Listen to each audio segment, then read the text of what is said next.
morning and welcome to the news at 10 on Cactv. I am Modot Dominic. First, the headlines. FG may spend 3.25 trillion naira on palliatives and loan. Fuel import gulps 843 billion naira. Stakeholders lament inactive refineries. Tinubu swears in new ministers as FEC meets today. Oil marketers shut filling stations and scarcity spreads to Lagos and its environ. My change of name from Sadiq to Atiku Abubakar will not change. It's the same documented, says the ex-vice president. BBC insists Tinubu CSU certificate not forged. It's time to fix Lagos Ota Abeokuta Express Road, says Akpabio. Poland exits poll. Donald Tusk claim victory based on coalition hope. Israel occupation of Gaza will be big mistake, says Biden, as Rafah crossing expected to be open today. And now the news in full. Federal government may spend 3.27 trillion on palliative loans. The total spending by the federal government on palliatives and loan to cushion the effect of the fuel subsidy removal may hit 3.27 trillion naira. Findings has also shown that the palliative and loans were meant to cushion the effects of the economy, hardships on Nigeria and business following the removal of fuel subsidy and Tuscan consumers' price due to high inflation. Fuels importation gulps 843 billion naira. Stakeholders lament inactive refineries. The Nigerian National Petroleum Company Limited may be spending about 843 billion naira monthly on the importation of premium motor spirit, popularly known as petrol. Following the halt in oil swap by the firm, findings shown on Sunday, NNPCL, the sole importer of the petrol into Nigeria, has started buying petrol using cash tender rather than oil swap, routers also report on Saturday. Tinubu swears in new ministers as FEC meets today. President Bola Tinubu will today, being Monday, swear in three additional ministers into his 48-person cabinet. A senior official in the presidency who did not want his name to be mentioned because he was not authorized to speak on the matter, confirmed to the correspondent that the three new ministers, will be sworn into office at the council chamber of the State House the beg to say, commencing today at the Executive Council meeting. Oil marketers shut filling station as scarcity spreads to Lagos environ.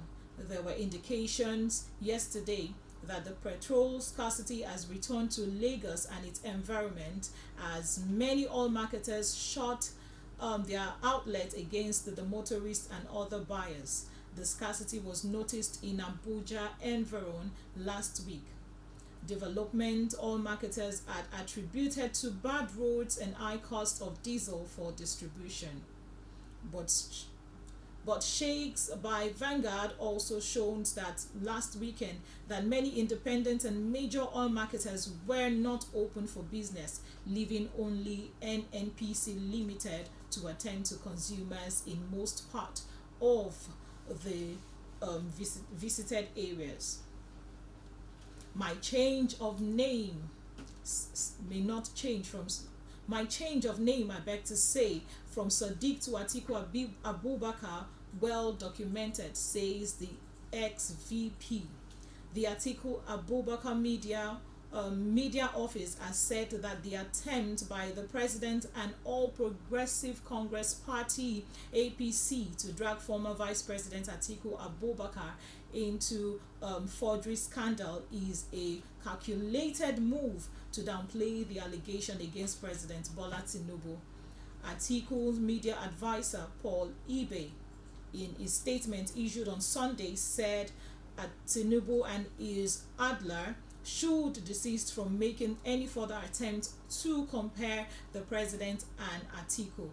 He insisted that they are all named, and that Atiku bear the name that are traceable to his family tree.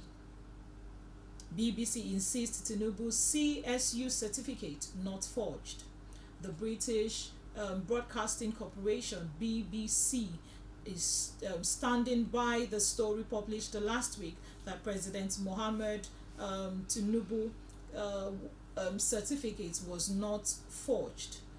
A letter signed by the BBC complaint team addressed its audience member at the weekend expressed regrets that some people are unhappy about our findings on this matter. And they also wrote a letter saying, "Thank you for taking time to write to us.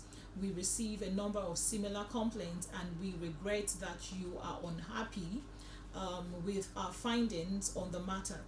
We have looked into this," says BBC, "and it is not in any way saying that the certificate was forged."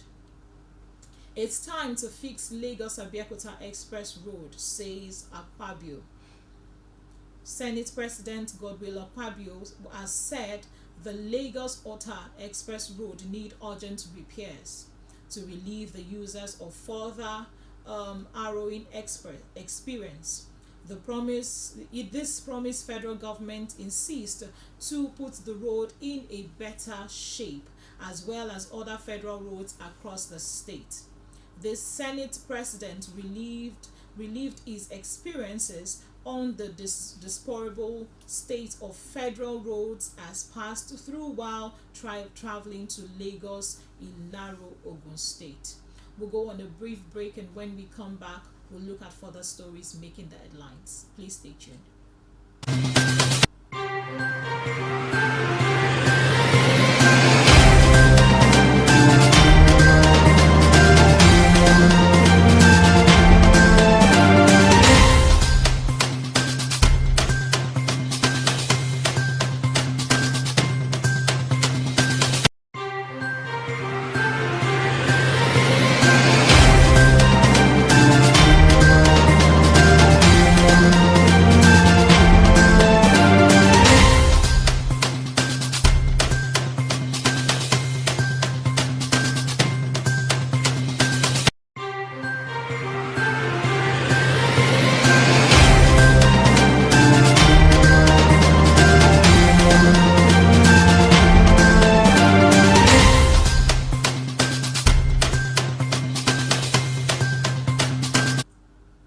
Yes, welcome back from that break. Still looking at the stories making the headlines.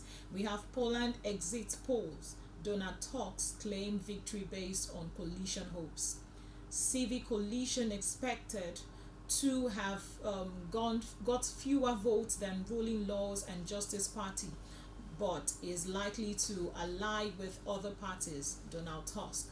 The former Polish Prime Minister of Europe Council President claimed victory is in Poland parliamentary election on Saturday, I beg to say, on Sunday, making the announcements just a minute after the polls closed, based on the results of an exit poll.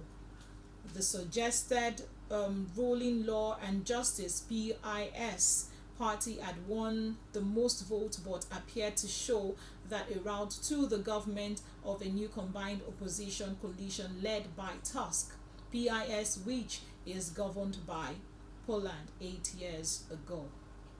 Israel occupation of Gaza would be big mistake, says Biden, as Rafah crossing expected to open.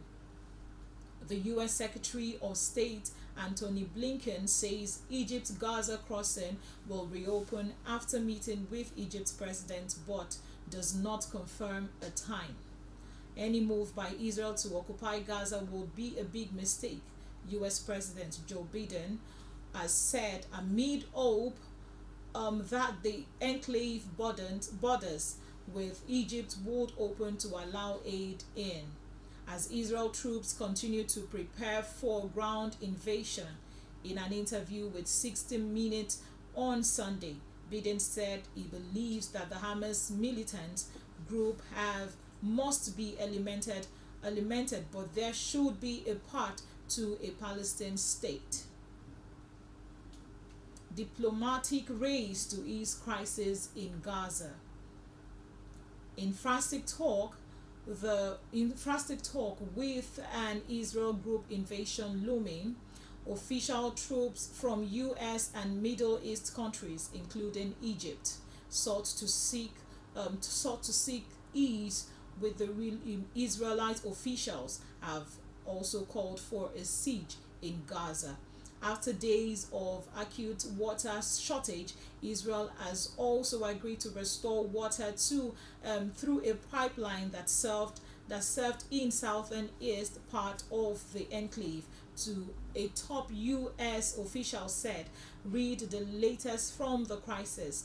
And Israel troops massed on the border. More than 2 million Gaza residents endured a panic shutdown. And this is also from the news, and that's how far we can come for the news today. Thank you so much for joining in, and so we bring you the news at 12. Thank you so much for staying tuned. I am Modut Dominic.